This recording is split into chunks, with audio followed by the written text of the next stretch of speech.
আচলতে আমি সকলো জীয়াই থাকিবলৈ হলে আমাক আহাৰৰ প্ৰয়োজন আছে আৰু জীৱন জীৱিকাৰ সন্ধানত আমি আজি অসম চৰকাৰে গ্ৰহণ কৰি থকা পদক্ষেপবিলাকক আদৰণি জনাই আমি এই ব্যৱস্থা গ্ৰহণ কৰিলোঁ দীৰ্ঘদিন ধৰি আমি ৰাজপথত আন্দোলন কৰিলোঁ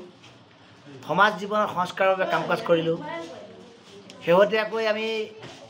সংসদীয় ৰাজনীতিৰ মাজলৈ আহি নিৰ্বাচনত অৱতীৰ্ণও হ'লোঁ কিন্তু ইয়াৰ পিছতো আমি কেৱল মাত্ৰ আন্দোলনৰ জৰিয়তে নিবনুৱা সমস্যাৰ সমাধান কৰিব নোৱাৰে সেই কথাটো আমি লাহে লাহে উপলব্ধি কৰিলোঁ আমি সকলো যুৱ বন্ধুৱে লগ হৈ অসম চৰকাৰৰ দুগ্ধ উন্নয়ন বিভাগে নিৰ্ধাৰণ কৰি দিয়া আঁচনি অনুযায়ী আমি বহিৰাজ্যৰ পৰা উন্নত প্ৰজাতিৰ পশুধন লৈ আহিছোঁ আৰু এই পশুধনৰ জৰিয়তে আমি SR ডায়েৰী ফাৰ্ম নামে আমি এক নতুন সংগ্ৰাম আৰম্ভ কৰিব বিচাৰিছোঁ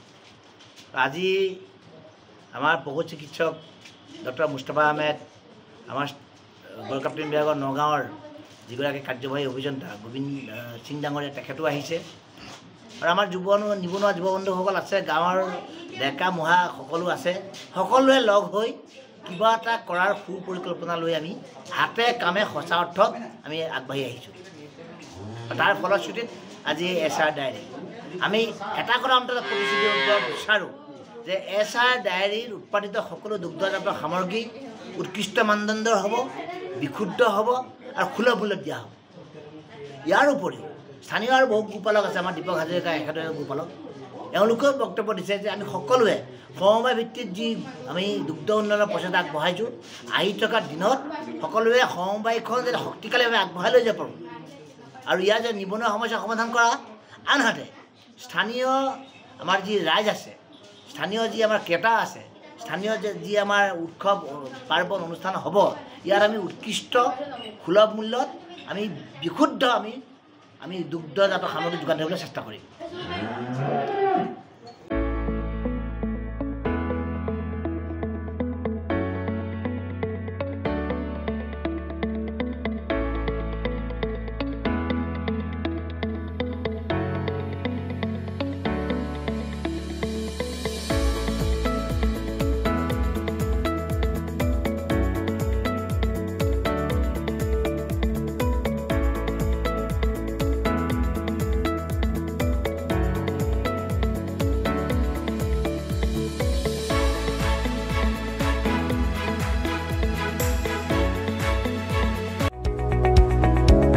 কবিতা প্ৰেমিকসকলৰ বাবে এটা নতুন খবৰ